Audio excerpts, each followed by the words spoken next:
Chers amis, bonjour et bienvenue pour ce nouvel épisode qui aura pour thème le choc de la queue sur la bille. Comme vous le savez, le choc de la queue sur la bille aura pour conséquence de placer la bille dans un certain état mécanique, à savoir une certaine translation et une certaine rotation.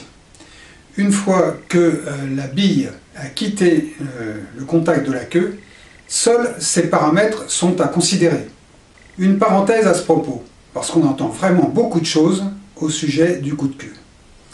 Une fois que la bille a quitté la queue, elle ne se rappelle pas du coup de queue que vous avez donné. Elle ne sait pas si vous avez joué court, long, fauché, pas fauché, lent, rapide, etc., etc.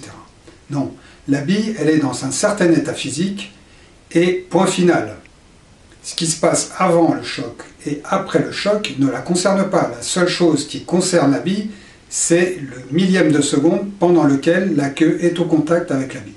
Par contre, pour mieux contrôler ce qui se passe pendant ce millième de seconde, le joueur aura évidemment recours à un certain nombre de techniques. Position du corps, position de la main gauche, position de la main droite, mouvement du bras, etc., etc. Il faut quand même reconnaître qu'à ce sujet, il y a plusieurs écoles et que de grands champions n'ont pas forcément les mêmes techniques et les mêmes conseils à donner. Je n'entrerai pas du tout dans ce débat. Bien, revenons à la physique du billard. L'état mécanique de la bille est donc entièrement décrit par sa vitesse de translation et la vitesse de rotation. Ces deux grandeurs étant des grandeurs en 3 dimensions. Voyons maintenant quels sont les paramètres du choc de la queue sur la bille. Eh bien, tout d'abord la direction de la queue en 3 dimensions, la vitesse de la queue, le point d'impact sur la bille, surface de la bille, donc en 2 dimensions. Ça, ce sont les paramètres, disons, les plus évidents, mais il y a également des paramètres supplémentaires qui peuvent être la masse de la queue, son poids, les caractéristiques physiques du procédé, qui peut être plus ou moins dur, plus ou moins élastique, etc. Et puis, ce que fait un joueur pendant le choc. Est-ce qu'il laisse la queue libre? Est-ce qu'il la pousse? Est-ce qu'il la pousse beaucoup? Est-ce qu'il serre le fût? Etc., etc. Bon, ça, c'est beaucoup plus difficile à maîtriser. Tous ces paramètres conduisent à une étude qui peut s'avérer extrêmement complexe. En particulier, l'attitude du joueur n'est pas la même d'un joueur à l'autre. Donc on va supposer pour la suite qu'on a affaire à un coup de queue, disons, moyen, avec une queue d'un poids moyen, un procédé moyen, etc.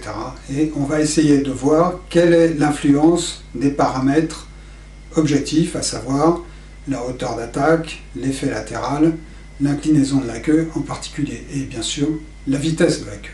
Bon, l'avantage de cette approche, c'est que ça laisse la porte ouverte à tous les conseils que pourront vous donner des joueurs de billard sur le fait de jouer court, long, etc., etc. Commençons notre étude en supposant que la vitesse de la queue est horizontale au moment du choc. Je ferai cependant remarquer que c'est extrêmement rarement le cas parce que, en général, la main arrière du joueur, la main droite pour un droitier, est souvent gênée par la bande, voire par une autre bille, ce qui fait que la queue a toujours, ou presque toujours, une légère inclinaison. Mais bon, supposons que ce choc a lieu avec une vitesse horizontale. Nous supposerons également que le choc se fait par adhérence, à savoir que les points de contact de la queue avec la bille ne vont pas glisser sur la bille, mais vont rester en contact sans bouger par rapport à la bille. Ceci peut d'ailleurs se vérifier sur les vidéos filmées avec des caméras haute vitesse, par exemple sur la vidéo qui est présentée dans le lien qui est ici en surimpression et sur la page du site que je mentionne aussi sur ce lien. Alors, quelle sera l'influence de ces différents paramètres sur l'état final de la bille? Tout d'abord, la direction initiale prise par la bille sera la même que celle de la queue, y compris si on met de l'effet latéral. Bon, nous allons voir assez rapidement dans la suite que ceci n'est qu'une première approximation. Concernant la vitesse du coup de queue, on peut dire de façon assez raisonnable que les paramètres physiques de la bille, à savoir la vitesse de translation et la vitesse de rotation, sont proportionnels à la vitesse de la queue au moment du choc. C'est-à-dire que si on joue avec une vitesse 2 fois plus importante, eh bien la vitesse de la bille sera 2 fois plus importante et sa rotation sera également 2 fois plus importante.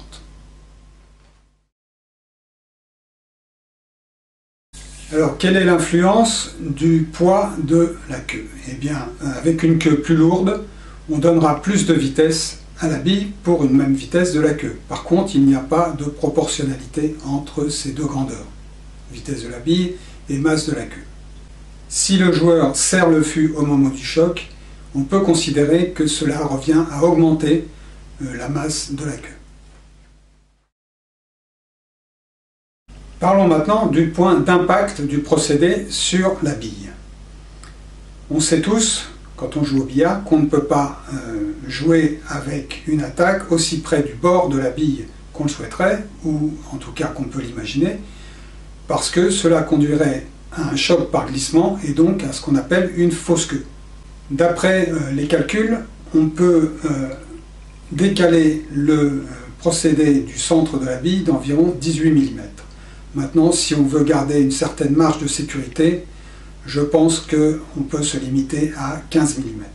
Supposons maintenant la bille jouée sans effet latéral et faisons varier la hauteur d'attaque.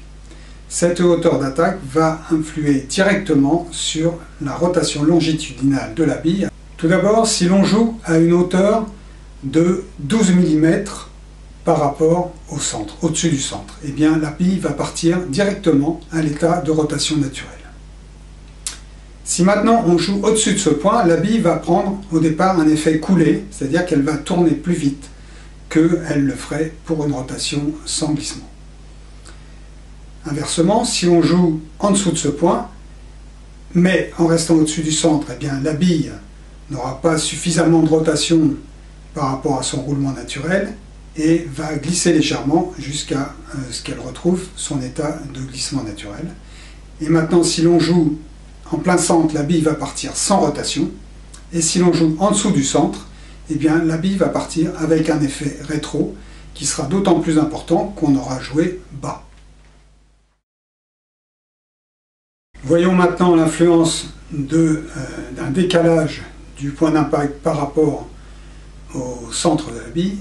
Eh bien, ce décalage va tout simplement produire une rotation latérale, c'est-à-dire un effet latéral, qui sera évidemment d'autant plus important qu'on aura décalé ce point d'impact par rapport au centre de la bille. Pour mettre le maximum d'effet latéral dans une bille avec la queue horizontale, eh bien, on aura intérêt à jouer à l'équateur, c'est-à-dire au niveau du centre de la bille, à droite ou à gauche, selon évidemment le sens de l'effet qu'on veut mettre. L'effet maximal qu'on pourra obtenir avec une queue horizontale correspond à une vitesse de rotation latérale à peu près égale à la vitesse qu'aura la bille une fois qu'elle va se retrouver à l'état de roulement naturel, c'est-à-dire un axe de rotation incliné à environ 45 degrés. Bien évidemment, on va pouvoir combiner ces deux paramètres, à savoir hauteur d'attaque et effet latéral. Seulement, il va falloir rester pas plus éloigné du centre que la distance que j'ai donnée tout à l'heure, c'est-à-dire environ 15 mm. Ce qui fait que si on joue par exemple au-dessus du centre ou en dessous du centre, on ne pourra pas mettre l'effet maximal. Inversement, si on met de l'effet, on ne pourra pas jouer au maximum de hauteur ni au minimum. Nous avons dit précédemment que la bille partait dans la direction du coup de queue, mais que ce n'était pas tout à fait exact. Eh bien, nous allons voir pourquoi ce n'est pas le cas. Alors, je dois avouer que j'ai cherché la raison pour laquelle ceci n'était pas le cas dans différents ouvrages, et je n'ai pas été vraiment convaincu des explications que j'ai trouvées. Ça m'a donné à réfléchir, et je vous propose l'explication suivante qui me paraît quand même relativement simple et efficace, on va dire. La queue reste en contact avec la bille au point M pendant environ 1 milliseconde sans glisser sur la bille. Ce point M figure donc le point de contact de la queue sur la bille pendant toute la durée du choc. Si la bille partait dans la direction du coup de queue et que la queue ne dévie pas non plus, la bille ne pourrait pas acquérir de rotation latérale comme on le voit sur cette figure. Supposons que la queue reste dans la direction qu'elle a au départ, et bien pour que la bille tourne, on voit qu'elle doit acquérir forcément une vitesse latérale, ici sur la gauche puisqu'on attaque la bille sur la droite, cette vitesse latérale en plus évidemment de la vitesse dans la direction du coup de queue. Une autre possibilité serait que la queue se décale vers l'extérieur, donc ici vers la droite, alors que la bille part dans la direction initiale du coup de queue. Mais ces deux dernières possibilités contredisent le principe d'action-réaction. En effet, si la bille subit un déplacement vers la gauche, eh bien par réaction, la queue doit subir un déplacement vers la droite. Et en fait, la seule solution, c'est que les deux objets, queue et bille, se déplacent, et ceci dans des sens inverses. C'est d'ailleurs bien ce que l'on constate sur les vidéos que vous pourrez consulter, les vidéos filmées avec des caméras haute vitesse. Deux mots à propos de cet angle de déflexion. Tout d'abord, il semblerait, d'après certaines études, que cet angle soit proportionnel à l'effet latéral. D'une part, je pense qu'il est indépendant de la vitesse de la queue. Par contre, il dépend du matériel, en particulier, j'imagine, du procédé et de la flèche de la queue. Il existe d'ailleurs maintenant des queues, sans vouloir faire de publicité, des queues qui offrent la possibilité d'un très faible angle de déflexion.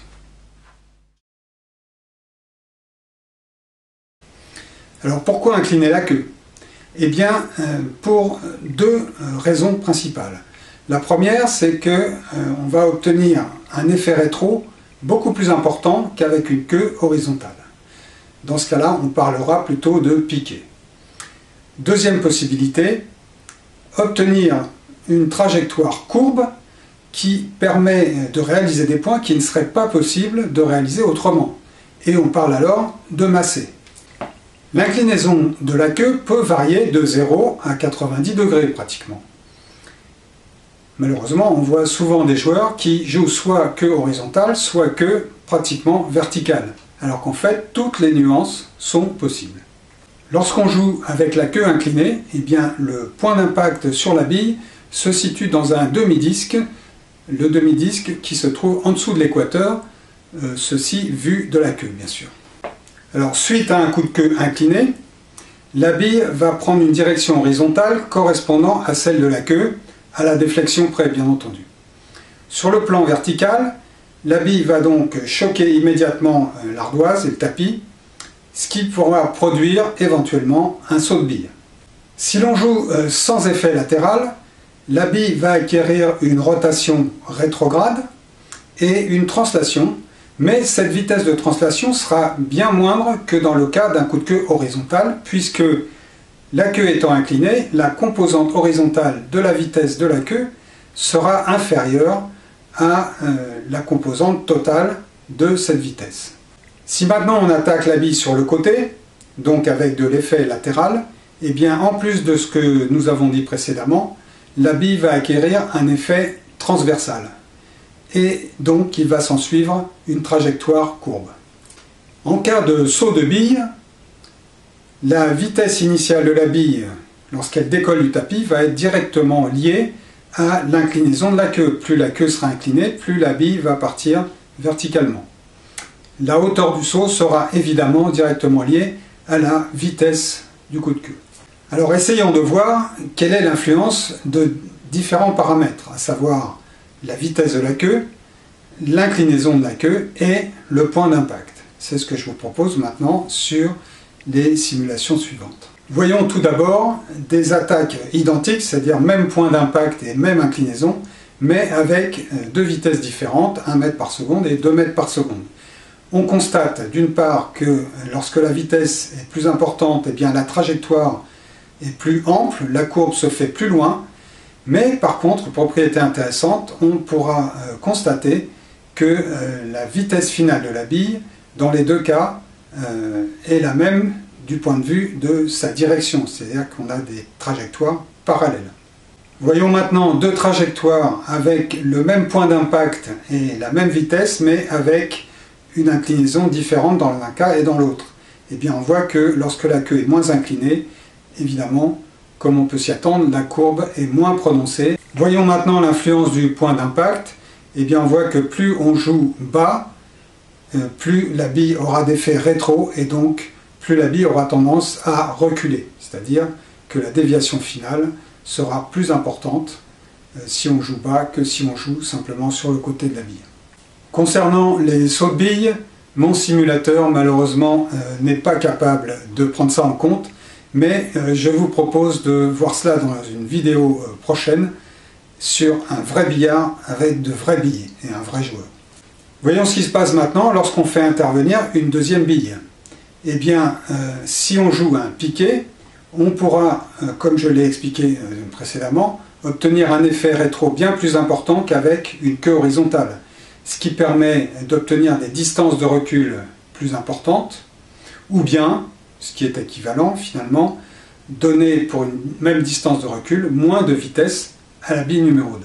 Concernant les massés, eh bien, je vous propose trois cas de figure. Tout d'abord, un premier cas où la bille tourne avant de choquer la 2. Un deuxième cas où la bille tourne après avoir choqué la 2. Et enfin, un troisième cas de figure où la bille tourne avant de choquer la 2 et après. Quelques remarques complémentaires. On voit par exemple sur cette vidéo que bien que la queue soit très peu inclinée, la bille décolle du tapis. Eh bien, on pourra se servir de cette propriété pour effectuer des rétros, comme nous le verrons dans la vidéo dédiée aux aspects pratiques du jeu. J'ai mentionné en début de cette vidéo que la plupart du temps, la queue était inclinée du fait qu'on était gêné soit par la bande, soit par une ou plusieurs billes. Eh bien, si on met de l'effet latéral et si on incline même assez légèrement la queue, eh bien, on aura une courbe qui peut être pratiquement imperceptible à l'œil nu, mais qui va modifier la quantité de billes et donc la touche et donc le résultat du coup, bien entendu.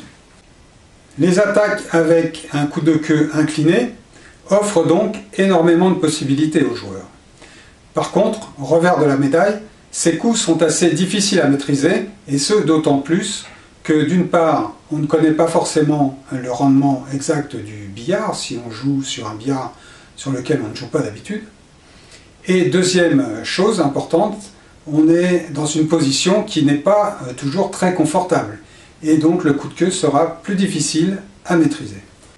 Nous aurons bientôt l'occasion de discuter ces points plus en détail avec un joueur de billard artistique. Et je pense qu'il sera plus à même de nous expliquer toutes les subtilités de ce coup de queue incliné. Voilà, nous sommes arrivés au bout de cet exposé un peu long, je le reconnais, sur la physique du billard, mais tout cela ne serait rien sans la pratique. C'est pour cela que j'ai décidé de consacrer une ou deux vidéos aux aspects pratiques qui vont découler directement de ces réflexions théoriques. Je vous invite donc à nous suivre pour la prochaine vidéo.